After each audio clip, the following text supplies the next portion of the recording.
of Play to the Whistle podcast with myself, T Dot. Obviously, let's do the introductions. I've got a happy Spurs fan with me. Already, Oh man, already yes, gassing up the thing. what's going on, people? It's your boy Pttw, aka Young Swaggy Daniels. When you see the T, you see the P. When you see the P, it represents T. Let's go. I like that, man. And obviously, for those that don't know, Patrick is part of the Views TV, so he's going to be live at 9:30. Yeah, so exactly after this one, peeps, if you're still just chilling out and like to listen to some more good content, jump straight over to Views, VIEWS TV official, all one word, all spelled the same way, Views TV official. I'm on there with Semps and a few other guys, and we talk all things football. It's called Everyone's a Pundit, and it's because literally we get different pundits on each week, and we just chop it up and talk all things football. But yeah, what's going on, boys? We've got our regulars here as well, man. Regulars, man. What are you both saying? What's happening? What's happening? Can you guys hear me? Yeah. We're live. We're live now. We're live. So just started up the episode, man. So yeah, man. Let's start from the top, man. I know everyone's dying to roast me, so let's go, man. You got the bulletproof out, yeah. You got the vest, man. I got the vest. The Teflon's on, strapped up, ready. Got it there. What are you saying? Let's turn it around. What are you saying? That's a better way of starting to be. Yeah, I think, in all honesty, looking back on it now, there's a few things in it. I think the first one for me, I know there's this whole thing about playing Kepa. He's the cup goalkeeper, but if you want to win a trophy, put your better goalkeeper in the goal. That's the first thing for me. It was mad seeing Chilwell not play that game when, for me, I would have put him in ahead of Alonso. A lot of people were raving on Twitter and all that afterwards about Aspilicueta playing right wing back, Reece James at centre back. To me, that made a lot of sense because of Vardy and the pace and all of that. And to be fair, James done a good job there. But Werner,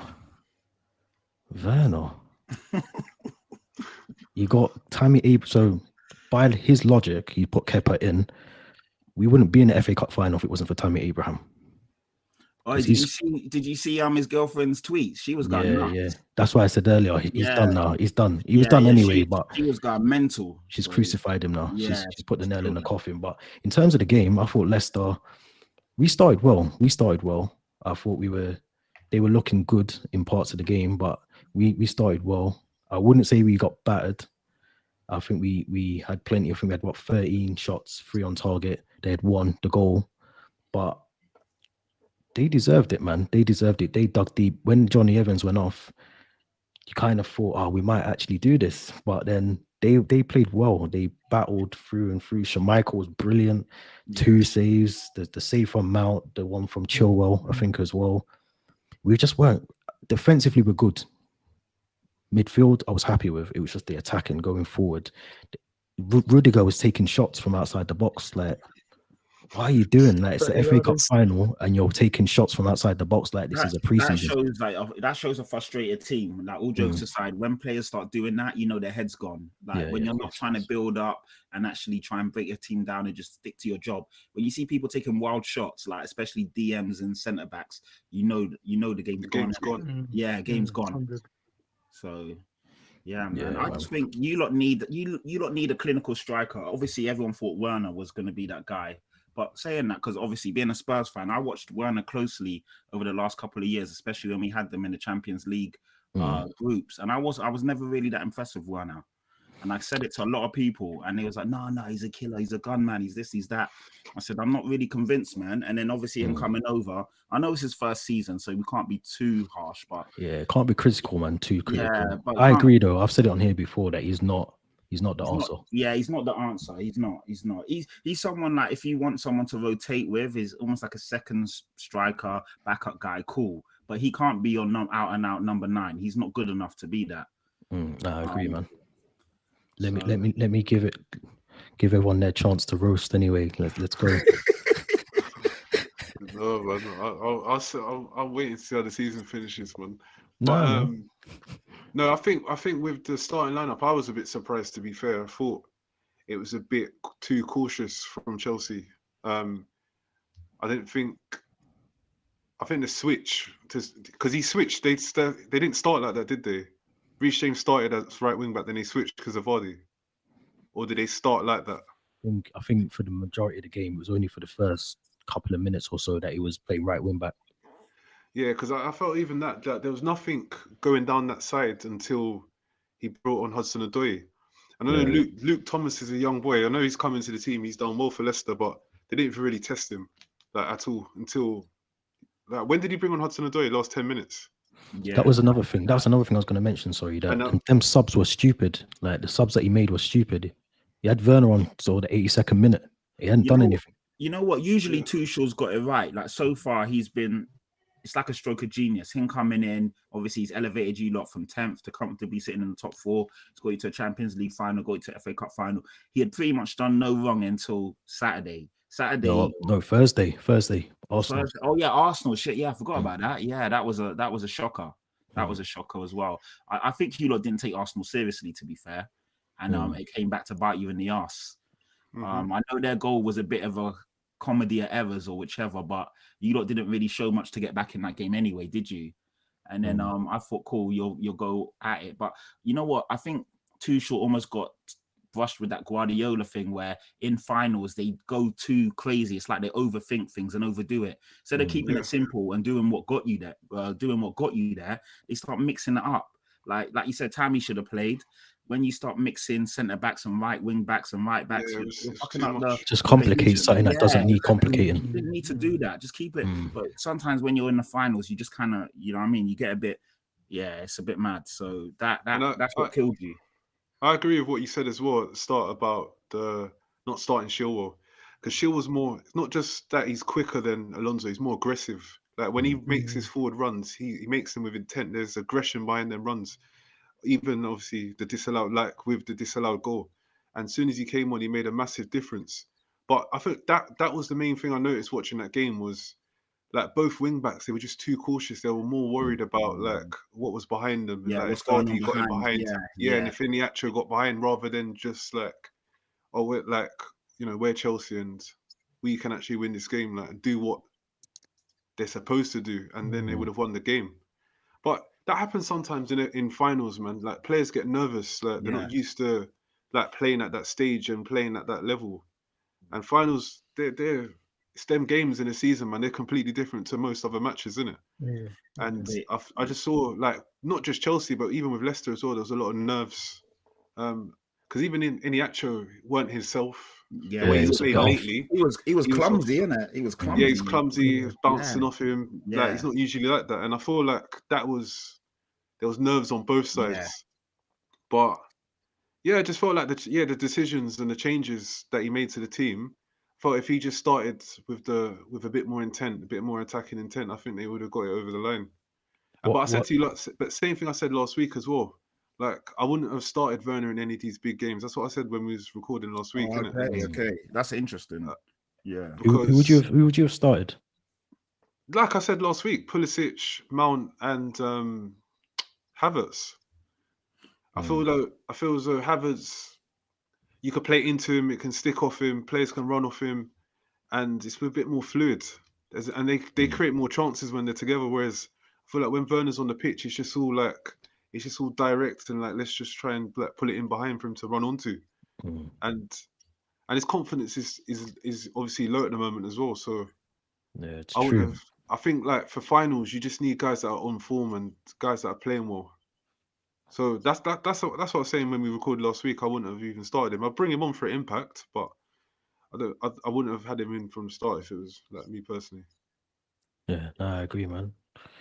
Kieran, what you saying? Because I know you inside. I can hear you laughing away, man. I can hear it, man. I'm only laughing at. I'm not really laughing because I think we were saying just literally before we came on air. How many finals have United lost to Chelsea? Jesse will know this as well. To sit through, Patrick will know this as well. It's not fun losing finals. It's horrible. No, it's not, man. Especially the 1-0 ones. It's not. So it's not even that I'm laughing. It's just isn't it? No, because I agree with the Werner stuff. I think I like him as a player, but he's a contradiction to the way that Tuchel wants to play. You've got a lot of passes in there. He's a direct player. I think you already highlighted it. I would have started Giroud or Abraham personally. I think as soon as Johnny Evans came off, and this comes back to what you were saying anyway, Tuchel needed to be aggressive in those changes. He's their talisman. He's their leader. and he had to come off in an FA Cup final where you got the fans back. That was. I think it was 5 subs you could have made yesterday, isn't it? Yeah. 5. Yeah. I would have changed. I would have just gone like what Jesse was saying, just be more aggressive. But as soon, and this has been the issue. I know we'll probably talk about Liverpool a bit later. But when you've got an unsure defense, you need to bring on like a lieutenant, someone who knows that game in and out. That's gonna pull those defenders all over the place. And obviously, Werner wasn't really that guy, and it was just a bit. It was too little, too late. Chilwell came on. Obviously, it was all late. Them subs were, like I said, Giroud came on 82 minutes. Like, what's he gonna do? You watch Chelsea all the time. Does he usually make his subs that late, or do you think the nerves get the best of him as well? Yeah, I think it's the nerves. Yeah. One thing he's done a lot is there's times where he's changed it at half time, or he's done it like 60 minutes into the game, which is understandable because you're giving that player enough time to make an actual impact. But to bring off Werner, then he should have brought him off at like the hour mark and then gave Giroud a good half an hour, or whoever, half an hour to actually try and change the game. Because at that point, we were at panic stations. We were just throwing everyone in front. Everyone was in the box. It was just panic stations. And then obviously the Chilwell one, the goal, it was offside. Like, people say that it wasn't, and just that it was offside, so it's offside. You got to chalk that off. It was the first thing I thought when it went in. I was thinking he looked Silva held the ball for like half a second too long. Yeah, and that was a problem. I thought it was a good goal. To be fair, That was a good goal. I was like, oh man, and I thought, Chelsea are going to go on to win this now. Like Leicester, if that stood, Leicester would have crumbled 100%. Yeah. You see it. Yeah. They was crumbling. They were going before that. The arses were going before that. Yeah, exactly. That would have killed them. That would have killed them off. But I feel like, do you know what's mad? That I don't know if it felt like it was offside, or the fact that we're so used to VAR now that you kind of just don't know. Celebrate. If that makes sense. Yeah. I didn't celebrate. I didn't celebrate. I watched it. No, not even in a bad way, but they genuinely thought, let's get the ball back to the halfway line and try and win this. That VAR was not in their minds. No, they were doing knee slides, bro. They were doing knee slides. Yeah, but if they were nuts. In the final, that's what you're going to do, innit? Like, I'm not criticizing, but I'm saying I could see watching it, I was thinking that's got to go to review. But the play, like you saw Reece James punch up the camera, like those players genuinely thought that was a goal. Relax, you have to throw that in there. You know what I mean? Like he grabbed it. You know, like when Chilwell was doing knee slides on that. Yeah, Chilwell was going nuts. But you know what's mad? Imagine you think you just scored an equalizer, the last kick of the game, near enough. You're not gonna go, let me just go back to the at Wembley. It's legit. The players were legit. Yes, emotions. You go mad. You would go mad, and all the fans and all that. But of course, I think that's the madness of VAR, though, isn't it? Like when you saw all the Chelsea fans go nuts in there, then when it got overturned, you just heard all the Leicester fans celebrating like they scored. Yeah, but that was good. That was a good thing to see. No, it was mad, but that was definitely good, especially the goal when he scored, and you could just hear all the fans in the stadium. It felt weird, because we've not had it all season, innit? I know. What a goal, by the way! What a goal! Yeah, that goal out of nowhere, top bins. But this is. I still don't get why keepers dive with the wrong hand. I still don't get it. Yeah, that was his mistake. Like, if he dives with his right hand, he gets that, man. Like, I don't know. I think he does. It was in the pocket. Like it was bins. He could save that. He could save that, man. And there's so many times. It's not just Kepa. A lot of keepers doing. I always wonder, why don't you just dive with your proper hand? It's weird. It's weird, man. I don't get it. Mendy would save that. I feel like I could put my house on that. Mendy would save that. I don't know, man. I feel like when it's in the pocket side, I don't think many keepers are going to save them. But the mistake's not even there. It's before that, and it's like everyone backed off him. You can't give Tielemans that time. Yeah. He's playing centre mid, and he's in acres of space. Like where are your centre mids? Why didn't you're playing a back three? One of them has to come out and be aggressive. That's the whole point of a back three. It gives you that assurance. But one of you to beat. Sheffield United would just be Everton 1-0. Yeah, 1-0, man. That was a good goal as well. Good goal. Yeah. Very good goal. Debutant as well. Debutant. Everton are crumbling, boy. Business. Yeah, they are. But that's what I'm saying. For the goal, when you play a back three, it allows one of the centre backs to step out and be aggressive. So if the midfield's not going to approach Tillman, that was what Silva should have done. Yeah, one of the centre backs has to be, because you can do that because there's 3 of you there. But it was Silva's job. That was his job. I just had a feeling he was gonna hit it. Really, I didn't think anything of it. To be fair, yeah, because there was nothing else on really. There's too much space in front of him. It's like there's too much space, and it's like, and he's done that before. Yeah, so it's not like he's got previous for scoring from outside the box. Yeah. So that's why I didn't understand why he wasn't pressed. But I thought it was a great strike. I'm not going to blame no goalkeepers for that. If it goes in, man, I think the thing is, I'm not blaming Kepa, but it always irks me when I see stuff like that, because I'm like, if you go with your proper hand and you've got that extra, like, gives you a chance, innit? Yeah, it gives you a chance. Yeah, I mean, they're taught to dive like that. It's weird. I don't know, but when you say the wrong hand, what do you mean, like? Because you know, go like, with his right hand, but yeah, because if he goes with his left hand, which is like opposite to where the ball is. So if you go with your right hand, you've got that extra. You can stretch and tip it. Yeah, you've got that extra, like, I don't know, half a hand to tip it over the bar. So to be fair, I don't know, but I'm imagining maybe the left covers a bit. You can go a bit higher with the left. I don't know, but I feel a bit. I'd feel bad for judging keepers for not saving a strike like that. If it was like kind of your near post from an angle, or was a bit like Henderson during the week, then I could say, yeah, you could criticize the keeper, but I thought it was just a good strike, good goal. I was made up for Leicester though, because I think they deserved it. You could see what it meant to them as well. They wanted it more than Chelsea. Let's be real. That's the next thing I was gonna say. I felt like they turned up a bit. I don't want to say big time, yeah, but they kind of turned up as if it was already done. Like, it's Leicester. We're gonna like. Who, Chelsea? We're gonna. Yeah, it was a bit laboured. The way. I don't think. Yeah, I don't think we turned up like that. We played well the first half. Like, we didn't sit back and just invite pressure. We played well. We played football. The only thing we didn't do was take our chances. That was it. I don't think. No. You can play. I think you played better once you went and goal down. Like, I think a lot of it was slow, like a bit lethargic with the ball, and they was trying to also force it a bit too much when they're going long. But I thought you played a lot better once some of the changes came on, and once you went to go down, speed of the play. Yeah, I don't think we went into the game thinking we were gonna like just walk it like a walk in the park. Remember, it's Leicester. This is the Leicester that's 2 seasons. I'm just talking about the players. I'm talking about how the game started and how it was like first 30 minutes, first half. It was quite slow. Yeah, but you can't do that against Leicester, because it's Leicester. People see Leicester and think that they're rubbish or whatever, or they're not as good as other teams in top 4, but they are. We've got to start looking at them as a team. I do. I'm just. No, I know you do. I respect them. I'm just saying no. Like I'm just saying that. I don't think it was. I don't think we were laboured at all. I think we played the game that we needed to. The wrong thing was that we didn't have the right players to do what we needed to do. That was all it was. I don't think we were like laboured. No, fair enough. But I did notice a distinct like increase in intensity once you went to go down. But yeah, but I think that's natural. When you go down, you got up things. You got up it, and other team will drop off. Yeah, but yeah, man. I think last thing I'll say is I think Schmeichel does well as well. He makes I think it's from Mason Mount. He makes a save. He was commanding. I think he also. So I agree. I think. I don't know what the mindset of Chelsea was. I think aside of Tillman's shot, there wasn't a great deal that Leicester didn't take the chances. But that's I think the only shot they had on target. That was the shot on target. So they took it well. You only need one shot, and you can't begrudge them. And it's a nice story as well, you know. For a lot of them players, the owner, everything that they've been through, so good for them, you know. And it keeps it keeps it interesting, and all that stuff about Super League.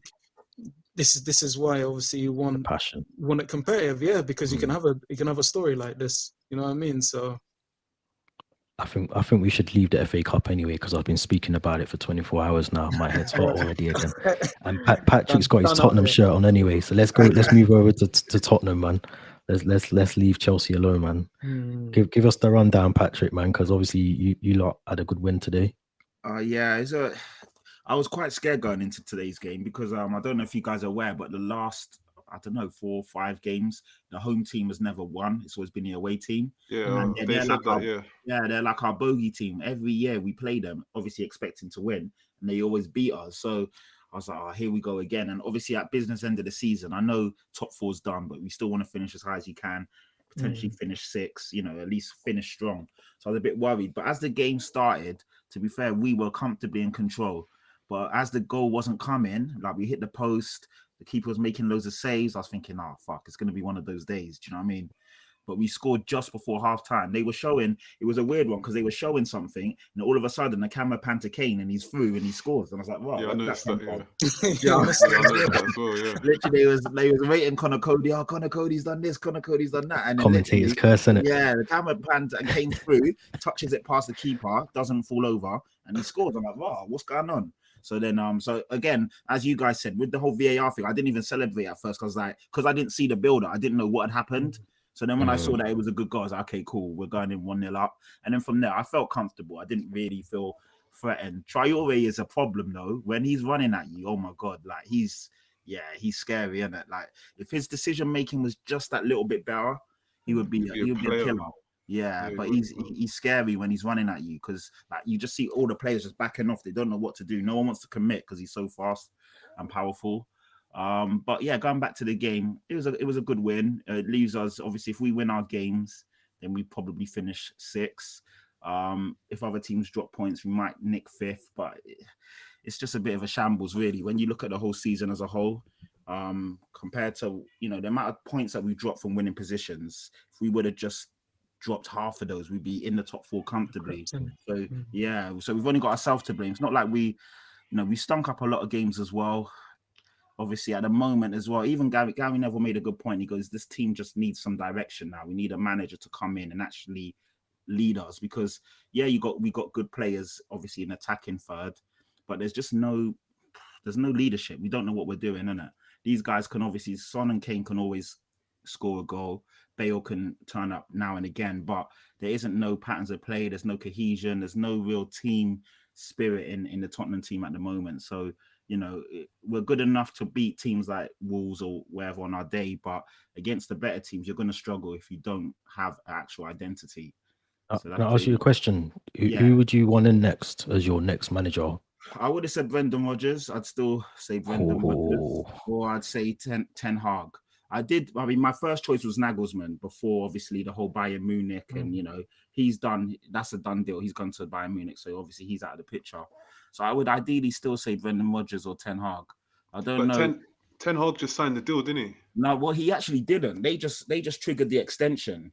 So what Ajax did is that he's got like a 1-year extension which they triggered. So I still think if the money's right there, let him go. But again, who knows?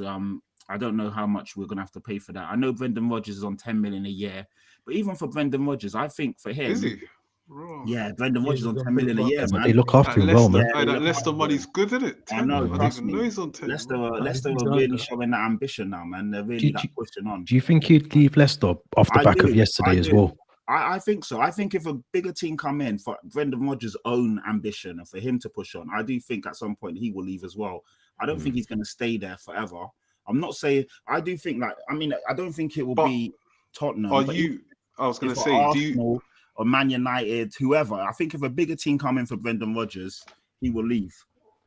I can't see him staying at Leicester for. I could be wrong. He might stay there and build because he is building something there. But also, I do feel for his ambition and for him, what he wants to do, maybe he might look at it like I need to step up as well. I don't know. But I think he's really clever, and I don't think he's gonna. I think we were talking about this last week, but I don't think he's gonna go to a club that's not set up properly and without a good structure, and without the budget to buy what he needs, and also to be backed properly and given the time to do what he wants to do. And I look at Arsenal's situation, and they're in turmoil at the moment, and I don't feel as though Spurs have the setup that Leicester have at the moment. Even if Spurs are a bigger club, or considered a bigger club, I don't think their structure and setup is as good as Leicester's at the moment. So, I don't see him swap, and especially if they get in the top 4, he's going to want to see out that Champions League campaign. So I don't see him leaving if they get top 4 this season. Anyway, yeah, I agree with that. Everything you said, spot on. If they get top 4. Then he probably will stay. And also, like you said, the setup at Leicester is A1 in terms of their recruitment is amazing. They seem to, obviously, Brendan Rodgers seems to identify what type of player he wants, what type of profile player, and they go and get that. And then, obviously, he's a great manager because he also coaches his players and makes them better. but they also have a real good mix of young players, old players, players coming through. So to be fair, he's got a really good setup there. Yeah, the system there is spot on. So I agree with you. Unless the deal is amazing, I can't see him really leaving anytime soon. But in terms of other than the managers you just said, do you look at maybe like a Potter? Do you look at if I'm like how any of Patrick those loves him, no man. Yeah, Patrick's a big fan of Potter, man. T-Dot will know. Even before he was even mentioned, I was saying that Graham Potter low key could be. Yeah, I think he's a good manager. So do I, man. Yeah, I think what he's done there. I know people are he's taken Brighton from 17th to 17th and this and that. But if you look at what he's done and the style of play that they play with, the fact that he brings players through. If Brighton had a finisher, they would be in top half of the table. 100%. And do you know what's mad? What you just said, Patrick, yeah? I was one of those people, yeah? But do you know why? It's because I was upset, yeah, that they got rid of Houghton, innit? That was it. But apart from that, yeah, he has improved the style of play. Yeah. They create loads of chances. Yeah. And they've brought in good players there as well. Yeah. They don't even have the best players to play the way that they're playing. I think you have to credit the manager. No, 100%. I think he's someone that is tipped for the top. We may not go for him, but I really feel a bigger team should grab him while they can because he's a good manager. And I know obviously Graham Potter, Brighton, it doesn't sound that great, does it? But if you actually take the name off the label and look at him as a manager, what he's done there, he's a good manager, man. He needs a step up, I think. He needs to test himself at the next level. So I think he's a good manager. So yeah, Jess, it wouldn't be, the thing is, it's a weird one because as much as I rate him and I like him, if we got him, would I be happy? I don't know. That's the problem. So even though I rate him, I'm still stuck in that mindset. Like I would have wanted the bigger name. But then sometimes when you look at the bigger names, they're kind of like always work, man. Yeah, they've been through the system as well. Like Jose. It's almost like it's like a cycle of. And when you got Poch wasn't a big name. I know. That's the whole thing. Good point. Yeah, good point. It was pretty much where Potter is now. Yes, Southampton were obviously a bit better, but it was a bit better standard of players. But yeah, exactly. He wasn't a name either. Yeah, he wasn't a name either. So that's a good shout. So I've also shouted out Ralph Ragnick, but I know he's a bit older now. He's more probably better suited for a director of football. But in terms of his style of play, Jurgen Klopp, Hassan Hutel. I was going to say Hassan Hutel. Would you take him? Nah, I'm not sure about him. After the thing about the nines and that. Yeah, exactly. The two 9-0s or 9-1s, whatever. They've really put a big. They're going to hold him forever, aren't they? Yeah, and then also. Southampton a weird one. They had a really good start to the season. Then they've had a stint first. I know they got to the semi-finals of the FA Cup, but if you actually look at the league form, it's been atrocious. I know they've won a couple of games, so I'm not sure about him. I think he's a decent manager. Don't get me wrong, but for Spurs, probably not right now. And even they've linked Scotty Parker to us again. I think Scott Parker's got something about him, but right now, no way. It's too early for him, man. It's too early for him. We were talking about Rafa Benitez. Would be interested. Like, what if he rocked up? I think he's available now. What about? It's a good shout. I just don't know where with Rafa. I don't know if his motivation would still be there.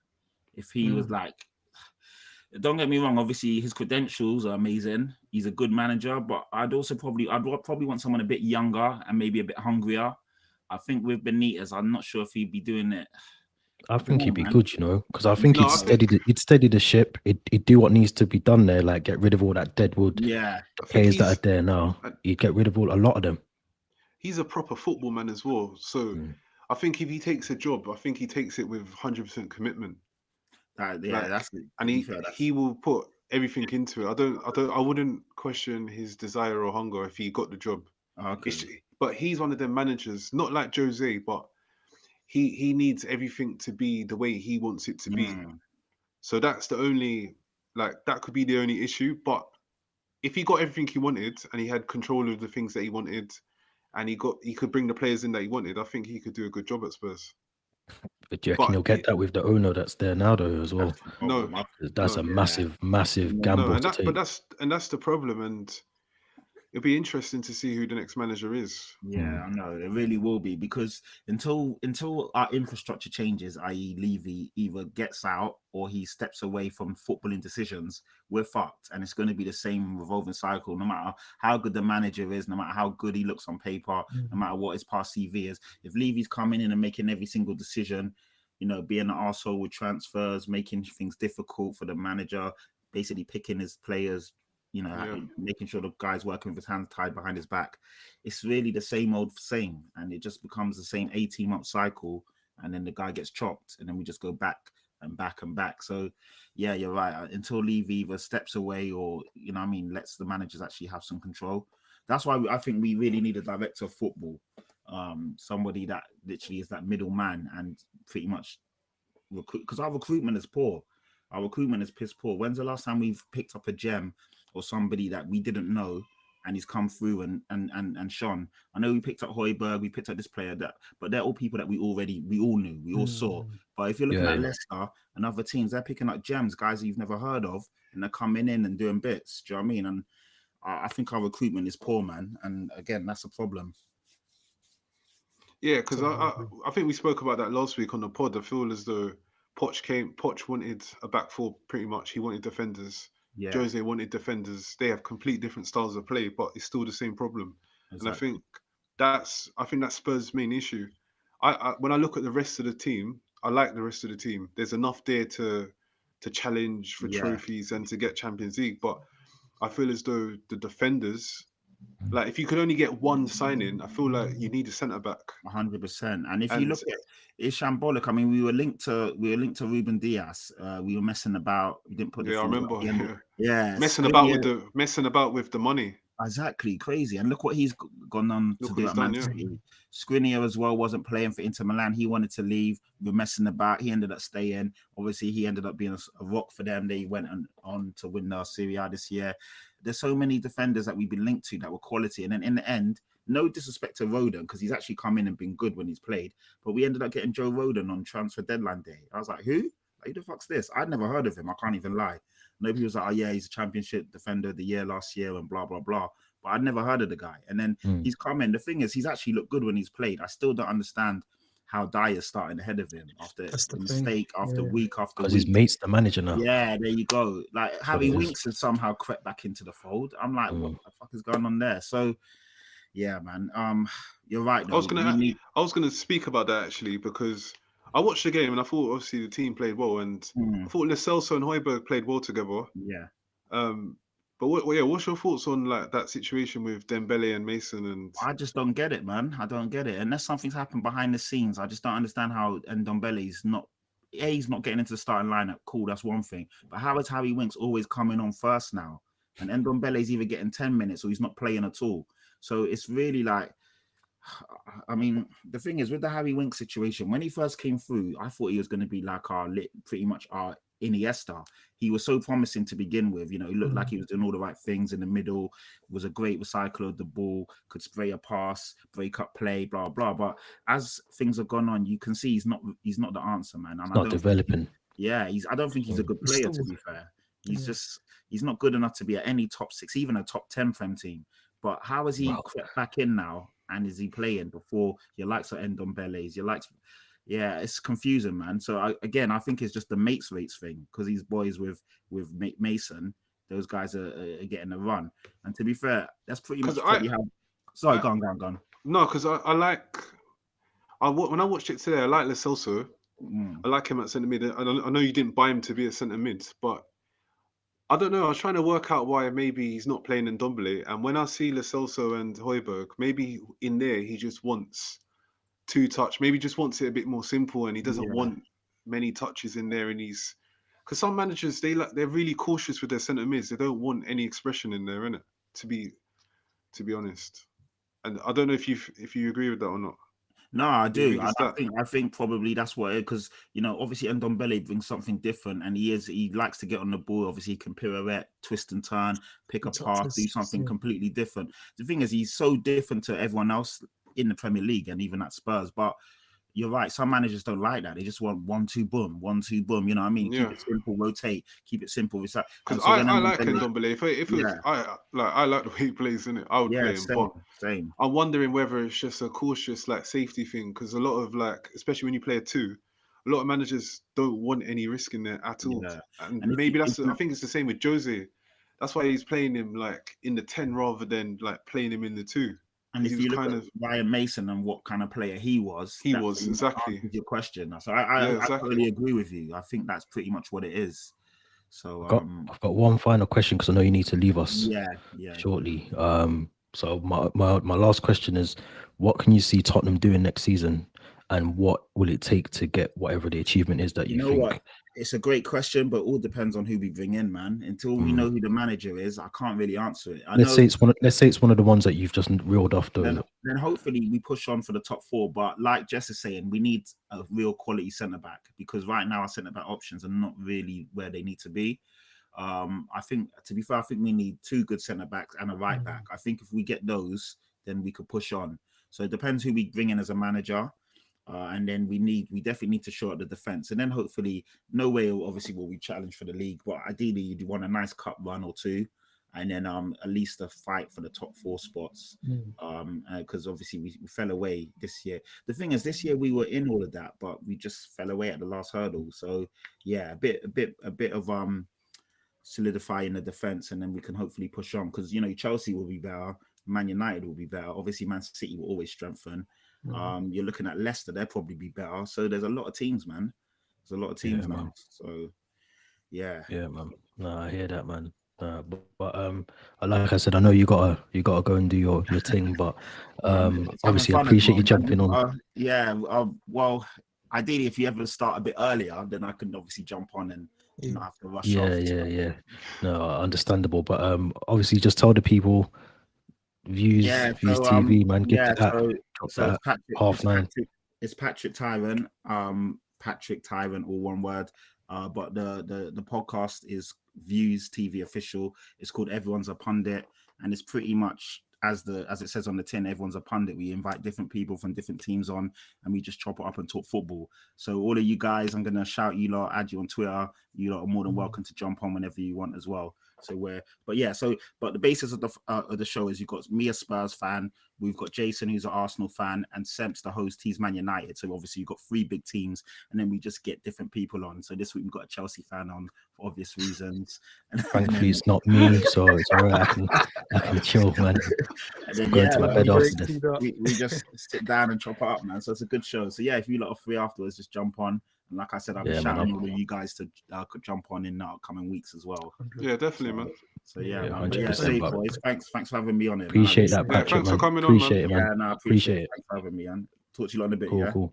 Yeah, man. Appreciate it, Patrick, man. Safe. See you later. Cool. Okay. What are you man saying? We taking on Liverpool. The Liverpool game. Liverpool, man.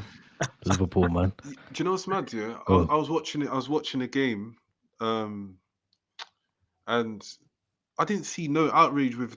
Actually, before that, because that was like later on in the game. Yeah, I thought West Brom played well. Obviously, we knew what their plan was going to be. It's pretty obvious. Sam even alluded it to in his pre-match interview.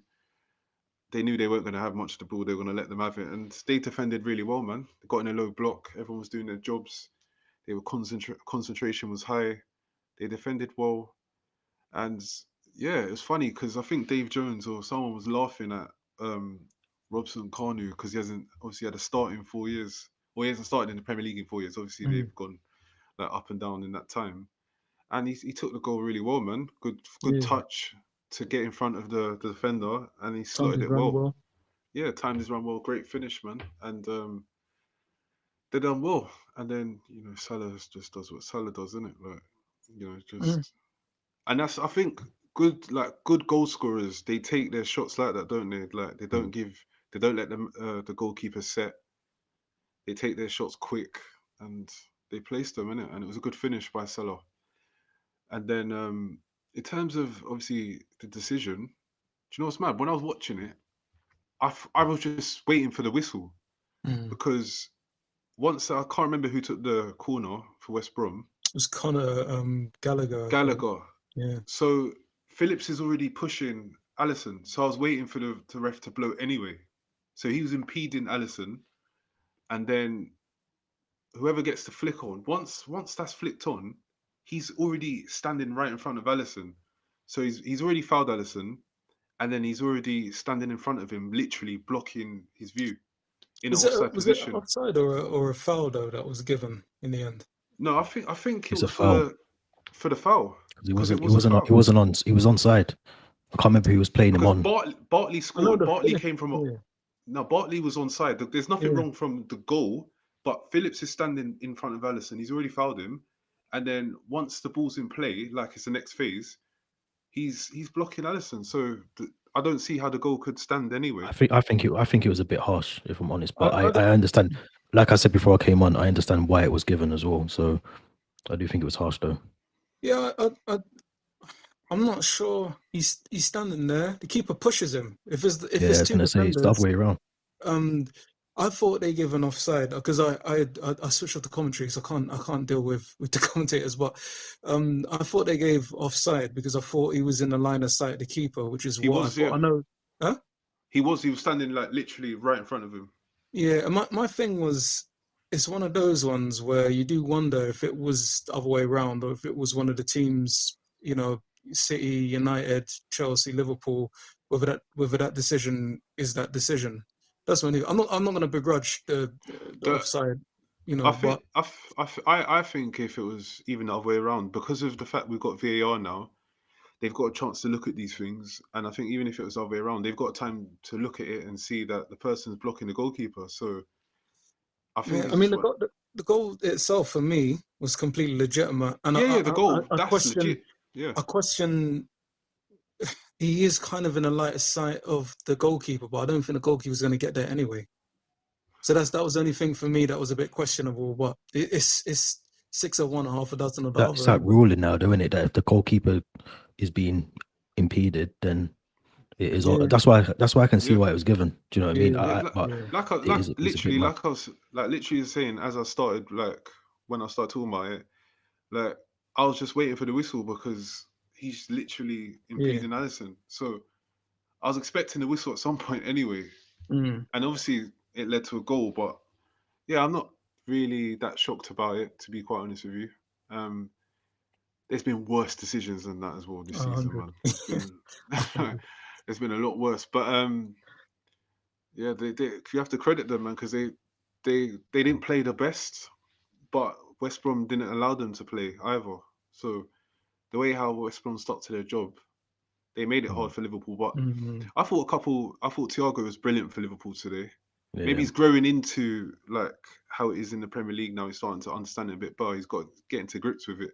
But I thought Curtis Jones played well. I was a bit surprised when Klopp took him off and brought on Shaqiri. But yeah, they got the result in the end. And listen, man, that header was clean. That header was clean, man. I was shocked. Yeah, man. No, he done. The only thing again, the only thing, 95 minutes. There was 4 minutes stoppage time in it. Do you know with that? I think the ball goes out for a corner, something like 93 minutes and 57 seconds or something like that. So I think if you give the corner, in all games, that ball's gonna. If it goes into the box, the referee's always gonna allow it. If you play a short one, he probably blows up. So you can argue with that, but it's not that like kind of happens a lot. I think with that, 7 minutes he scores. It's minimum, isn't it? It's minimum of 4 minutes, so it doesn't really matter. It could be an extra 2 minutes. I can't remember if there was any subs in that time either. No, I was just saying. I was bantering. It was a good header. And to be fair, I'm glad that he scored it as well because it obviously meant a lot to him. Yeah, like you could see the emotion after the game. It's just funny. It's funny because when he went up for it, I was actually literally thinking, why are you going up for it? No, I knew he was going to score when Carragher said something like, "Get this in." He says something. I can't remember what he says, but when he sees Alisson going up and he says something, and I thought he's going to score that because no one marked him as well. I don't think no one marked him. Yeah, it was a free header. That's why he hit so clean. He just jumped up and because everyone thought, the goalkeeper's not going to score this, but it happens, man. It happens. And he makes a good save as well. I think it's Robson Kanu is through on goal at some point. He did. I think Thiago played well, but I think people are forgetting this guy played Champions League final last year at minimum break. He's world class. I think did he have COVID this year as well? Yeah. He's been out injured. Possibly, yeah. This is his first run of games. Yeah. This is Thiago. He's been one of the best midfielders in the world. World class, man. He's world class. Yeah. So That's the thing. So it was good. I think, like I was saying before, it was good to see him play well, and you just want to see the best players play top football. But Liverpool were very average today. They had 26 shots, but they were okay. And West Brom did. It's a shame. I thought the right side was good. I think Salah was brilliant, Trent was brilliant, Nat Phillips was brilliant, Alisson obviously was brilliant, Thiago. I think they've just had a Liverpool season. This is Liverpool this season, what we expect from them. They're not the Liverpool that we know. Mane's been dreadful this season. Yeah, his chance that he missed as well just sums up his season, really. Yeah. So I think it's just Liverpool season this season. We haven't seen them do what they do. When they get their fans back next season and Anfield's back to what it should be, they got Van Dijk back, they'll be back to normal. It's just the season that they've had. Yeah, I agree, man. I agree. And obviously the decision he's made to sit out the Euros, focus on his rehab, so he's 100% ready for the season. I think it's good for him. Years. Yeah, it's logical. And I think obviously me and Kieran have had these discussions about certain players as well. And I think they're the decisions you make. It's not a club versus country thing, but it's just for your own good as a player. It prolongs your career, and he'll be able to play for Holland probably for longer as well because of these kind of decisions. I know Dutch fans won't look at it like that, but he's come back from such a massive injury. You can't come back from an injury like that, then go and play an international tournament. Imagine he gets like another injury off the back of that as well. And then you got to remember, Liverpool pays wages as well. And I know that's not all and end of it, but they've got a bigger investment in it than the country. So and I feel like next season, it's World Cup next year. Yeah. That's true. That's actually true.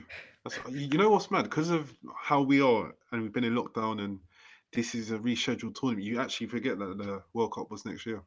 Mad. But fair play to him. I think unless Burnley do something midweek, Liverpool will probably finish in the Champions League.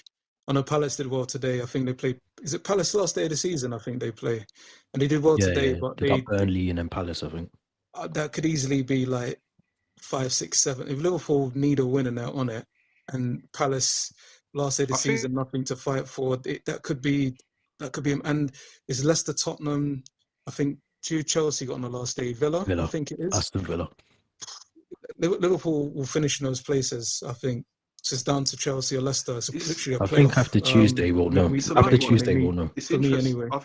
I think it's interesting because you can't. For me, I can't predict any of these games. Even if like you expect Liverpool to beat Burnley, Burnley's already beat them this season, and it's hard at Turf Moor as well.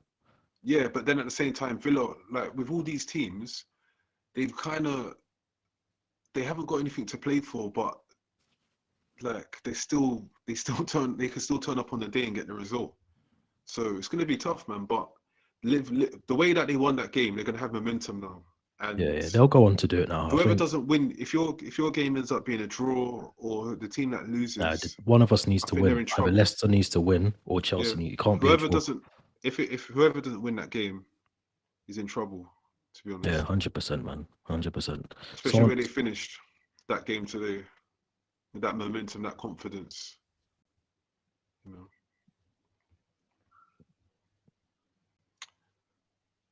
Yeah, no, I agree, man. I agree. Yeah, I agree. But someone asked me before,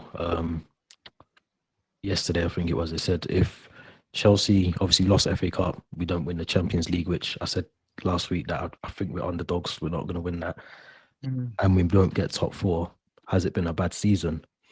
Or how would you review the season? And it's difficult because I think had Tuchel been in at the start, then I could judge him off that. But you can't really judge what he's done. In terms of the club, I think we've done really well to get from 10th to, where are we now?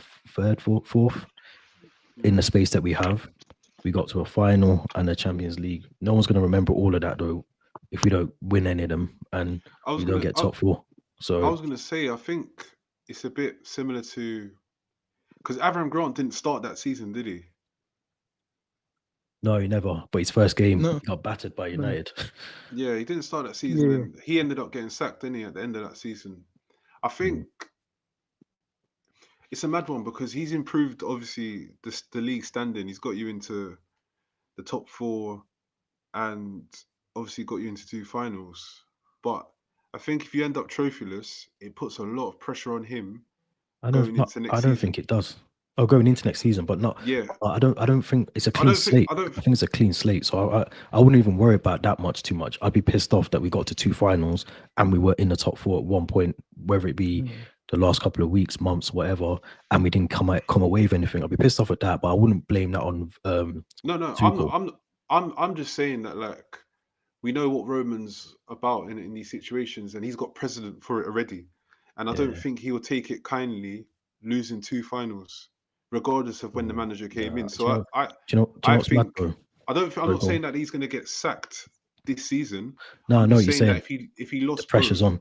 it puts maximum pressure on him going into next season. If he starts the season with a bad run, I think he'll be Can't gone. have a bad run at all. No, that's with any manager. Because I think you're looking at it as a fan and thinking of what No, I'm you're not. happy. Do you know why I can say what I'm saying? Because he didn't want to take the job in the first place mid-season for this reason.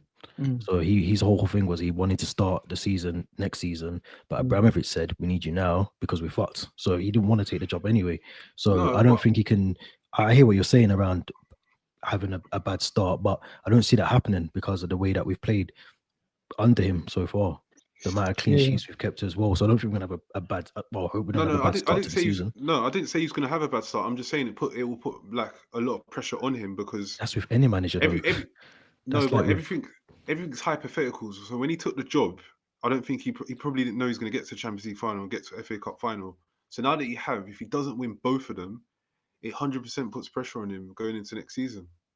Even if he wasn't expected to do, because it's like if anything else, like you can come in and as soon as you raise the bar, you're judged by that straight away, and that's what he's done. So if he then doesn't go on to win one of these or doesn't win either of them, well, not either, because obviously that's already happened. But I think that puts maximum pressure on him if he doesn't win it. We'll have to see, man. But yeah, we'll have to see what happens on the 29th. Because say for example, smoked again. No, but say for example, if you ended up 5th and you don't win the Champions League, you don't think that puts pressure on him? On who? Tuchel? Yeah. Yes and no. That's what I'm trying to say. Yes and no, because were we expected to get in the Champions League final? No. We had a really good run but we had a good run in the FA Cup. So yeah, we got there. We should win that because it's out of the 2 cups. It's definitely the one that you can think, right? We might win the Champions League, but we should be winning the FA Cup. We should be winning that. So that the top 4 thing, can't really we were 10th. I keep saying this. We were 10th in December. We went on a good run of games. We shouldn't have even been in that conversation. The only reason we're in there is because other teams have fell out, and we've gone on a good run. The top 4 has been propped up by Everton, West Ham, and them other teams around it for the whole season, really, from December. So I don't think we can judge him off that. For me, he just needs to get if we don't win anything this season, he's got to have a really, really good start to the season next season, and we've got to do something, and we've got to get a trophy. So to answer that question, that's what I meant. That's what I was saying. Yeah, I know. That's what I was saying. But I don't think if we don't get any of that this season, the fingers pointed at him. No, I didn't say that. I just feel as though with the way Roman has been with managers in his tenure at the club, I just feel like if you don't win anything, I feel like there'll be a lot of pressure on him going into the start of the season. And if there's not a good start to the season, I could see things. Let me ask you a question. If you don't win against Villarreal, which you should, so you got in the final and then at Villarreal, you don't win that, but you still get your top 4. Would you say that's a good season? No. Okay, no, so that's not a good season. Yeah. I think is because you have to remember, you see, with us, we started the season in the Champions League, so we shouldn't be in the Europa League final. Yeah, it shouldn't even be. Yeah, no, it's not. It's not even bants. Yeah. It's not bants. It's not. No. Like it's such a drop of standards that people judge it as a good season just for finishing second and not winning that trophy.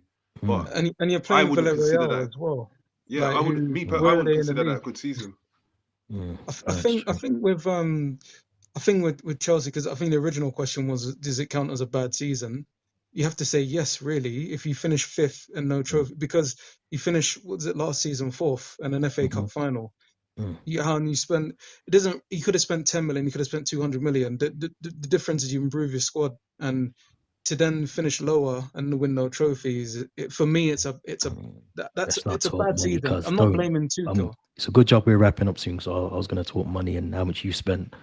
No, that's what I mean. But you know my feelings on United, on Arsenal, all of these teams. No one can really say anything. For United, it's been, again, 70. It's only 4 points more than last season, so it's not been a great season at all. But I think when you just look at it in terms of good and bad, Tuchel I rate, and I think next season get a decent striker. Chelsea won't have any issues, maybe even challenging for the league. But if you, and I think City will win the league, I think Leicester will drop out of the top 4. So I'll say Chelsea will end up having an okay season. But I disagree with Jesse in that I don't think the pressure will be on too much, because I feel like there wasn't an expectation that it was kind of a free hit for Tuchel. Just don't embarrass the club, basically. And then next season is I think what Jesse's saying is, and correct me if I'm wrong, but if we don't win the Champions League and we haven't won the FA Cup, that is embarrassing the club because we got to the final. Is that what you're saying? No, I didn't say embarrassing the club. I said that if he doesn't win, obviously, if you don't win the Champions League and if you fall out the top 4, I'm saying that it puts pressure on him going into next season. I'm not saying that he's going to get the sack. I'm just saying no one's saying that. He wouldn't get sacked anyway. It will put massive amounts of pressure on him, because to lose 2 finals would put pressure on any manager. I think what I'm trying to say though is he wasn't like even if he's expected or not, even if you should be there or not, once you're in a final, that's what. Even with Man United, we shouldn't be in the Europa League. Yeah, but you are. But here we are. It's totally different for United though. But I hear what you're saying. No, but I'm saying like it's totally different. But finals are final, and once you're there, if you don't win it, you're judged on it. And it was the same as Jose. I think when Jose didn't win the FA Cup final against you lot, second was good, but it put pressure on him. And leading into, we had a bad summer, bad vibe, or whatever the reasons were, and the pressure was on him right from the start of the season. So I'm just gonna say my last point. I don't really think it's comparable, because I think when Tuchel takes the job, obviously, and you know this anyway from, I mean, it's not like FM, but you have certain objectives and in each competition. And I think maybe the minimum was getting to the Champions League semi-final. So I think actually getting to the final, ironically, work in his favour.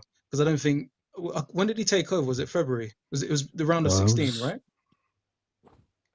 Yeah, in the terms of the Champions League, yeah. But yeah, right.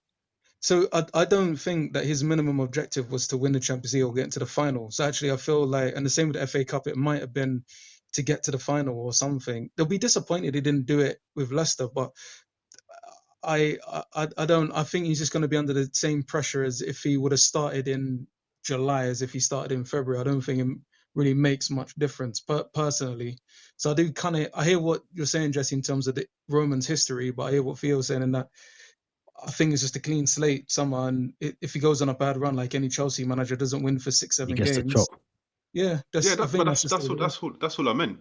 I think he's done a good job. I wouldn't sack him if I was the chairman. I wouldn't sack a manager that got to 2 finals and got the team from 10th into the top 4. I'm just saying what Roman's done and what he's done historically would put pressure on him going into next season, because it's not too different to what Avram Grant did, and I think Avram Grant even still finished second and still got sacked. So you know what, we're gonna have to revisit this, but we'll see in it. Big game for Chelsea. You know, see if they can pick themselves up after the FA Cup. They look kind of distraught at the end. But obviously, we'll be back in a week's time to talk about it. Last day of the season, little bit of banter before the European finals. But yeah, obviously for everyone that's tuned in, thank you for following. Obviously all the handles at the bottom, but you can follow us on Instagram and Twitter, as you can see, at the Pttw podcast. And obviously please check our channel for lots of content, lots of interviews, and we'll be back soon. So thanks very much.